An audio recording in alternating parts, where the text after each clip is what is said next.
you smell that? Intoxicating. The intoxicating aroma of idolatry. You guys are waiting for me to say something very impressive. It's not going to happen. It's not. But what is going to happen is we're going to tackle this topic of creativity and idolatry in the arts. So I know that you are expecting me to give you a 10-minute, 3-point alliteration on this, and you're going to act like it's good. You're going to be like, that's good, amen. But that's not what we're going to do. We're going to go a different direction. When I think about being at a creative conference and dealing with creativity and idolatry, I came up with a genius idea. Yes, I did. I had a Kanye West moment. I said, what better way can I tackle this topic? And I said, you know what? I am going to interview myself. Ladies and gentlemen, welcome Sho Baraka to the stage. Thank you. It's great to be here. So Sho, I'm so excited that you're here. Thank you. You're looking exceptionally handsome today. You are as well. All right, so let's talk about your music. You recently released a song entitled His Glory. But there's a bit of an irony within the song. There's a couple lyrics, and I would like to read them to you, Sho. It says, look at me, I'm made in the image of God. There's another lyric that says, me, but don't forget about Jesus. Don't you think that some of these lyrics can create a problem for the listener? That's a good question. So when I think about like us being created in the image of God and where we fall in this narrative, I see that God creates us in His image to be a representation of Him. And this is not just a spiritual and physical thing. I think this also it falls in line with the great mandate. So our work is to reflect God. And so what I'm saying is like the bigger my platform, the bigger Jesus is. And so if I get a lot of glory, that means that's more glory I can give Him. If I have a little glory, then I can only give Him a little bit. Does this make sense to you? No, it doesn't. Let's talk about you in the context of being an artist and serving in your local church. I've been wrestling with this idea of what do you see as your personal responsibility of serving the local church? Yeah, I think that's a great question. I see myself as more of a evangelist and prophet to the universal church, right? I love my local church, but what I see myself as is my platform, my large platform, by the way, my large platform is a spotlight to my local church. And so my pastor's cool with it because we have this understanding, like, I am like the billboard. I'm like, hey, make it right here. This is our church. So I spotlight our church, and he, like, equips them, but they don't really ask me to do much. And so it's just kind of like this understanding. I'm just really here also to kind of make the church relevant in a sense. And, you know, that's the role I play. Don't you feel that God is more concerned with our holiness than with us being relevant and hipster?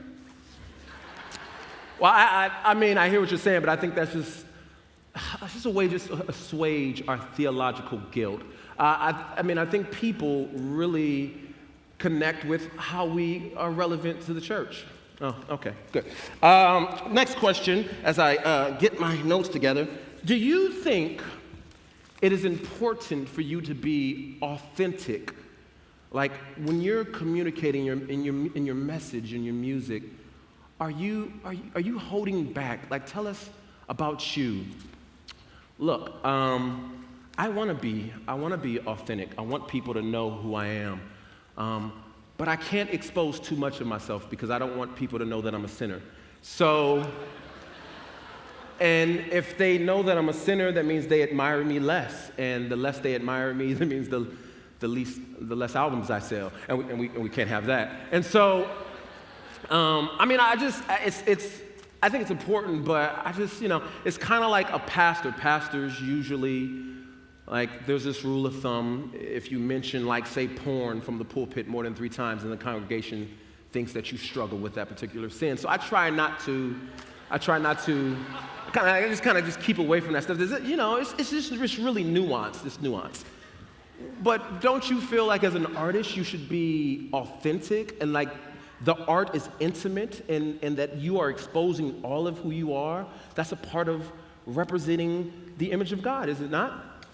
Well, look, I think you're making great points. But as an artist, I don't know why anybody listens to artists. We're weird. We're weird people. We'll say anything. We're masters of deception. I'll say anything to get you to buy my music and to like me. For instance, like there are times when there's great conviction, but I will quickly monetize it for my benefit, like by putting it on a shirt or something like that. And if I put it on a shirt, that means more people get the message because it's spread out there, right? So like the gospel's going to all the corners of the earth. Does that make sense? Does that make sense? Get your notes together because things are okay. Yeah, you are either being completely honest and open with us, or you're being completely foolish. I don't know which one it is, but we'll figure it out in just a second. When it comes to supporting other artists, how do you support other artists and also concern yourself with being successful within the industry?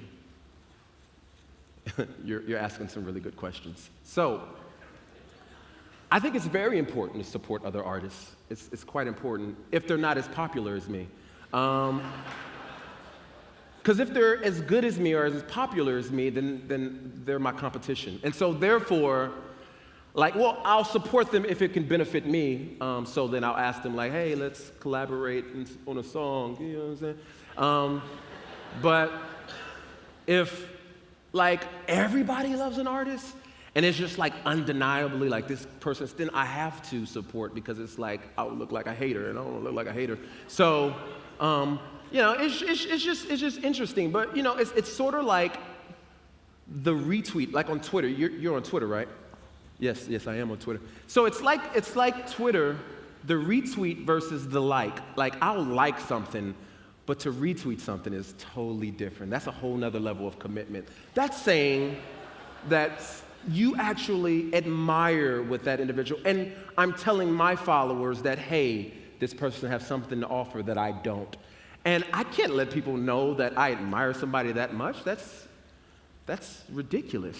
You don't see Samsung telling its customers, Apple has this wonderful product called an iPhone, and you guys should check it out.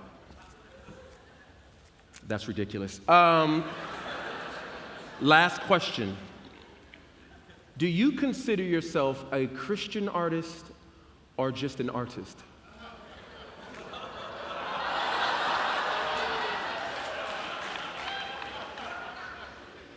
Sho,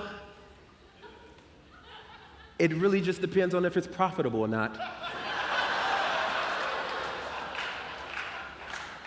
I mean, I just try to become all things to all men so that my platform can increase.